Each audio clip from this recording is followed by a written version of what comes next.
Hello and welcome friends, स्वागत है आप सभी का YouTube channel masters in ethical hacking में। तो दोस्तों, आज हम बात करने वाले हैं डार्क वेब के एक ऐसे टॉपिक के बारे में जिसके बारे में एक साइबर एक्सपर्ट्स हो या फिर एक स्टूडेंट हो, सभी को पता होना चाहिए। क्योंकि आज हम जानने वाले हैं कि अगर कोई भी क्राइम डार्क वेब के ज़रिए हुआ है तो क्या हम उस क्रिमिनल तक पहुंच सकते हैं जिसने ये क्राइम किया है। आज का वीडियो पूरे यूट्यूब पर पूरी तरह से बहुत ही रेयर है और बहुत कम लोग इस तरह के टॉपिक्स के बारे में डिस्कस करते हैं जहां हमें रियल इन्फॉर्मेशन देखने का मौका मिलता है। मैंने कंप्लीट वीडियो में प्रैक्टिकली आप लोगों को इस टॉपिक को समझाने की कोशिश की है कि किस तरह से डार्क नेट पे किसी भी क्रिमिनल को हम पकड़ सकते हैं या कौन से ऐसे पॉइंट्स हैं जिनकी मदद से हम एक क्रिमिनल तक पहुंच सकते हैं और बड़ी आसानी से उसे पकड़ा जा सकता है। आज का कंप्लीट वीडियो एजुकेशनल पर्पज़ के लिए है, आप लोगों को अवेयर और सिक्योर करने के लिए है, साइबर सिक्योरिटी को बढ़ावा देने के लिए है। तो उम्मीद करता हूँ आप इससे कुछ सीखेंगे और प्रैक्टिकल लाइफ में उन्हें अप्लाई भी करेंगे, लोगों को अवेयर और सिक्योर करने में भी हेल्प करेंगे। सो गाइस, वीडियो को शुरू करने से पहले मैं आपको यहाँ पे एक चीज़ दिखाना चाहूँगा। जैसे कि मैंने बोला कि डार्क नेट एक इंटरनेट का एक ऐसा पार्ट लगा लीजिए जहाँ पे आम यूज़र बड़ी आसानी से नहीं पहुँच सकता। यानी फिलहाल हम जहाँ पे काम कर रहे हैं इसे सरफेस नेट बोला जाता है। इंटरनेट की काली दुनिया आप उसे कह सकते हो। इसे चलाने के लिए स्पेशल ब्राउज़र्स की ज़रूरत होती है और जहाँ पे अक्सर आप लोगों ने सुना होगा कि ज़्यादातर इलीगल जो काम है वो यहाँ पे होता है। ऐसी बहुत सारे मिथ्स भी हैं। हालांकि ऐसा नहीं है कि पूरी तरह से लीगल वर्क ही होता है, यहाँ पे कुछ लीगल चीज़ें भी होती हैं। तो गाइस, जो टॉर ब्राउज़र है यहाँ पे क्या होता है, टॉर का पूरा नाम होता है द अनियन राउटिंग। और लोगों का ऐसा मानना है कि अगर यहाँ से कोई भी चीज़ सर्फिंग कर रहे हैं या कुछ कर रहे हैं तो ये आप पूरी तरह से अनोनिमस बन जाते हैं। तो सबसे पहली चीज़ तो मिथ मैं ये क्लैरिफाई करना चाहूँगा कि आप पूरी तरह से अनोनिमस नहीं बनते हैं। पहला पॉइंट तो ये है। दूसरा ये कि अगर यहाँ से कुछ भी किया जा रहा है तब भी क्रिमिनल तक पहुँचा जा सकता है। उसका कारण है कि टॉर का जो एग्जिट नोड हो उसके बारे में अगर आपको पता है तो आप क्रिमिनल तक पहुँच सकते हैं। अब सवाल ये आता है कि एग्जिट नोड और टॉर ये क्या बीमारी है, इसको थोड़ा समझ लेते हैं। तो गाइस, सबसे पहले मैं आपको ना टॉर रिले के बारे में बताता हूँ। देखिए, अगर मैं अपने कंप्यूटर पे अगर हम देखें कि भाई हमारा आईपी एड्रेस है क्या, तो हमारा आईपी एड्रेस जैसे जो भी XYZ होता है, A class, B class, C class, आपको मिल जाएगा इजीली। तो हैकर लोग अपने असली आईपी एड्रेस को छुपाने के लिए टॉर जैसे ब्राउज़र का इस्तेमाल करते हैं। अब ये टॉर क्या करता है, टॉर में सबसे पहला जो पार्ट होगा जब आप टॉर ब्राउज़र को चलाएंगे तो टॉर रिले होता है। सबसे पहले एंट्री पॉइंट आप इसे कह सकते हो। मतलब आपके जो असली आईपी है ना, तो टॉर रिले का जो एंट्री पॉइंट है ये जानता है कि भाई आपका असली आईपी क्या है। अब इसे देखो, यहाँ वर्किंग समझाने की कोशिश की है। जैसे कि आपको मान लो आप यूज़र हो, आप टॉर ब्राउज़र का यूज़ कर रहे हो, तो एंट्री पॉइंट पे एंट्री रिले बोला जाएगा इसका। इसमें आपका असली आईपी इसको पता होता है। दूसरे में होगा मिडिल रिले। मिडिल रिले क्या करेगा, जिस आईपी के जरिए आपका जो डेटा है वो पास होगा। फिर तीसरा होता है एग्जिट रिले, जिसे हम एग्जिट नोड के नाम से भी जानते हैं। तो यहाँ पे जो एग्जिट नोड जो है ये वेबसाइट से जोड़ता है आपको। मतलब यहाँ आप इस वेबसाइट तक अगर पहुँच रहे हैं तो ये एग्जिट रिले हो गया। अगर आपको एग्जिट रिले का पता चल जाए तो आप असली आईपी तक पहुँच सकते हैं। ये था यहाँ पे कहने का मेरा मतलब। तो आप समझ गए होंगे टॉर रिले की 3 लेयर किस तरह से काम करती है, एंट्री, मिडिल और एग्जिट रिले। तो एंट्री रिले को तो पता ही होता है, बट ये इससे डायरेक्ट कम्युनिकेशन नहीं होता। आपका जो कम्युनिकेशन होता है किसी वेबसाइट का वो एग्जिट के जरिए होता है। तो एग्जिट नोड के बारे में अगर आप लोगों को पता चल गया है कि भाई एग्जिट नोड क्या है तो आप आईपी तक पहुंच सकते हैं। ये बड़ा पॉइंट होता है। अब सवाल ये आता है कि चेकिंग और इसकी टेस्टिंग कहाँ से की जा सकती है।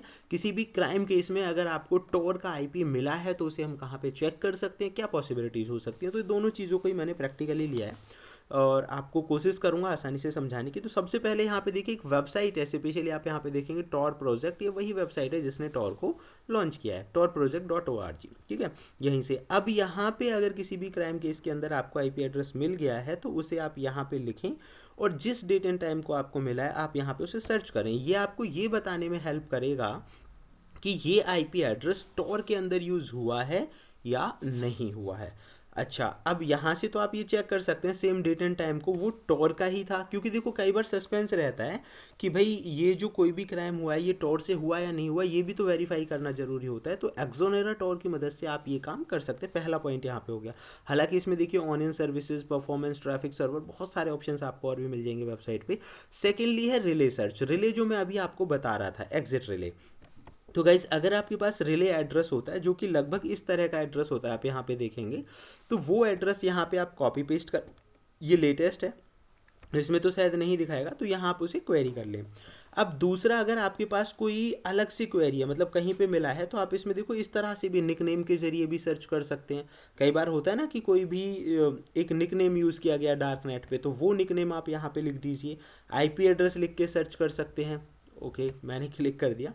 आईपी एड्रेस जैसे ही मैंने क्लिक किया तो देखो यहाँ पे उससे रिलेटेड इन्फॉर्मेशन हमारे सामने आ गई कि इसका निकनेम ये यूज़ हुआ था और इसकी एडवर्टाइजमेंट बैंडविड्थ 17 MB थी, मेगाबाइट पर सेकेंड यहाँ पे जो दिखाया जा रहा है। अप टाइम कब था, 46 डेज पहले का था इसका अप टाइम। IPv4 एड्रेस इसका ये रखा गया था, फ्लैग्स और सारी जानकारी यहाँ आपको मिल जाएगी। दूसरा, मैं यहाँ पे एक और चीज़ दिखाना चाहूँगा आप लोगों को कि ये तो हमें यहाँ पे पता चला ही, इन सब के अलावा यहाँ आपको पता चलेगा कि अगर मतलब एडवांस सर्च करना चाहते हैं, एक और भी चीज़ है। I want to show you that thing. यहाँ पे आप देखेंगे टॉप रिलेज, मतलब ऑल अराउंड द वर्ल्ड जो टॉर की टॉप रिले काम कर रही हैं उनकी लिस्ट आपको यहाँ पे मिल जाएगी। तो आप उस अपनी क्वेरी को यहाँ पे मैच करके भी देख सकते हैं। इससे आपको देखो, आप ये कहेंगे एग्जिट नोड पता चल रहा है, IP पता चल रहा है, अब इससे क्या क्लैरिफाई होगा। गाइस देखो, अगर आप एग्जिट नोड तक पहुँच गए, जैसे कि मैंने पहले बताया था, तो आप उसके असली IP तक पहुँच जाएंगे। और यहाँ इसमें बहुत सारी जानकारी छुपी होती है, क्योंकि अभी हम फ्रंट पार्ट देख रहे हैं इसका। मान लीजिए मैंने फर्स्ट क्लिक किया जिसमें निकनेम EMIR यूज़ किया गया था, तो अब आप यहाँ पे देखेंगे निकनेम ये यूज़ किया गया, IP एड्रेस ये था, 6 एड्रेस इसका ये रहा है।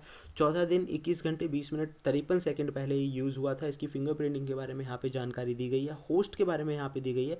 और अब आप यहाँ पे देख सकते हैं कि भाई ये वाला जो IP है और ये वाला जो IP है, होस्ट दोनों डिफरेंट हैं।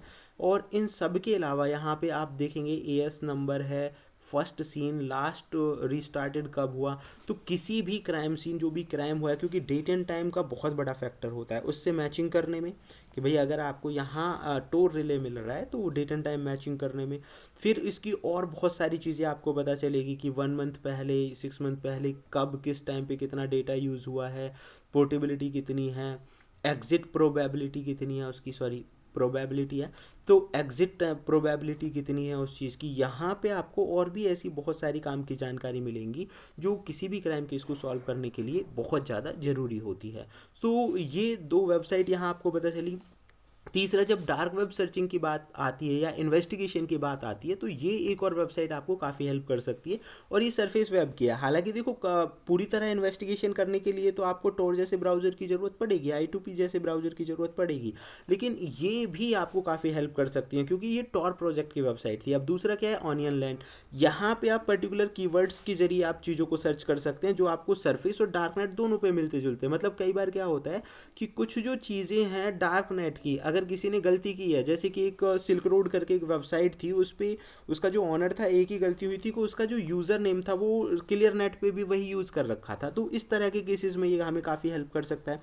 तो जैसे कि मैंने, आप यहाँ देखो, मैंने यहाँ पे एक कीवर्ड लिखा है, और ये अब क्या करेगा, आपको दोनों तरह के वेब पे, यानी कि सरफेस वेब जिसे हम चला रहे हैं और डार्क नेट, दोनों पे सर्च करने में ये हेल्प करेगा। जैसे कि आप यहाँ पे देख सकते हैं, ये देखिए हमें डॉट ऑनियन का भी लिंक यहाँ पे मिल गया है, और क्लियर नेट पे भी अगर इससे रिलेटेड कोई इन्फो है तो वो यहाँ पे आप कोई नाम भी लिख सकते हैं, यूज़र नेम वगैरह वो भी लिख सकते हैं। बीटा सर्च भी है यहाँ पे। सो गाइज, ये जो वेबसाइट है ऑनियन लैंड, ये आपको काफ़ी हेल्प कर सकती है इस तरह के क्राइम केसेस को सॉल्व करने में।